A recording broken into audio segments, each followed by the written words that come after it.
Hi everyone, Beth Bailey here.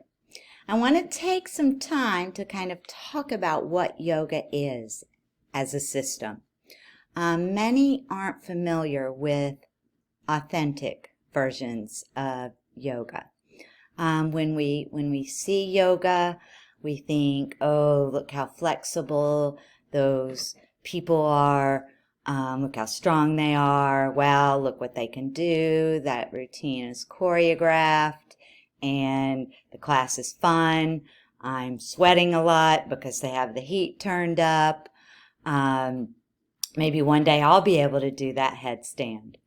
For those of you who are thinking that's what yoga is, it's actually not at all what authentic yoga is. Yoga is a system that's designed to treat imbalances. And those imbalances may be in the body, which might cause pain. They might be in the mind or in the brain, which again might cause pain. Or an imbalance in life might cause pain. Yoga as a system, as a therapeutic system, is used to actually find those imbalances and treat them. Yogis are always moving in the direction of less pain. That's what the system was designed for, not to create more pain. For athletes specifically, and I'm working at the Racket Club of St. Petersburg, so I have a direct, my eyes are on tennis and the players and the athletics and how they're moving and what they're doing to counter the stress on the body.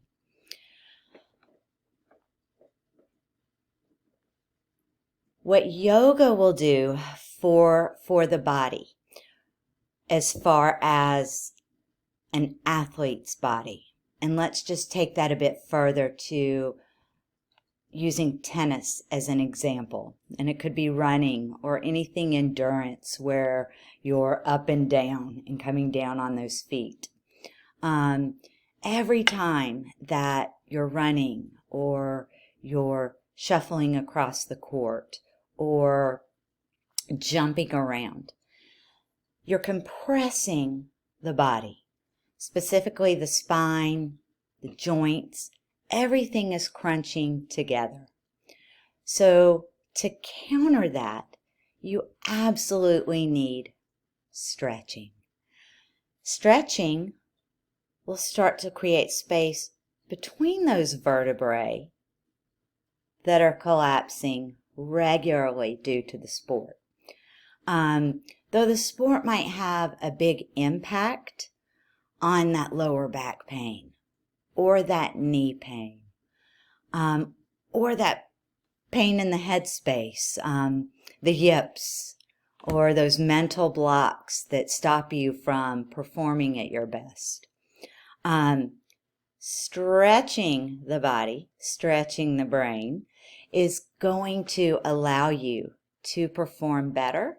And it's also going to allow you to play the sport you love so much longer.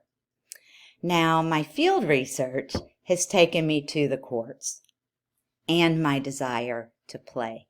So I'm experiencing a lot of these things firsthand.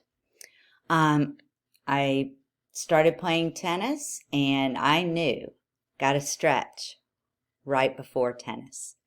Let me go ahead and get everything warmed up, moving, ready for the court, and make sure that I don't go out there and cause damage because I didn't take 15, maybe 20 minutes, maybe half an hour to get my body ready for that kind of endurance sport. I've also learned that I have to stretch after yoga. Again, I don't have to do an hour 15 minutes before and then again after, just some movement. If I don't stretch before, I'm risking injury.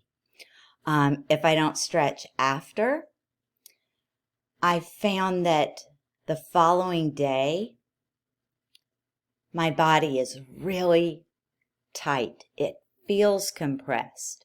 Now, if you've been playing tennis for years and not stretching, you might not notice this as quickly as I did, because I'm very in tune with my back. I keep an eye on that. I want that spine to always be extended, to always have space between the vertebrae. Same with all my other joints and areas. I want there to be some space there.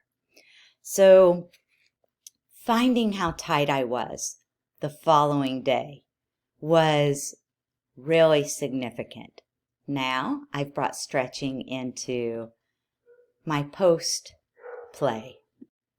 Now, as far as the headspace goes, for me personally, I found that my head is telling me a lot of things when I'm out there that simply aren't really realistic. I've had 4 lessons so far.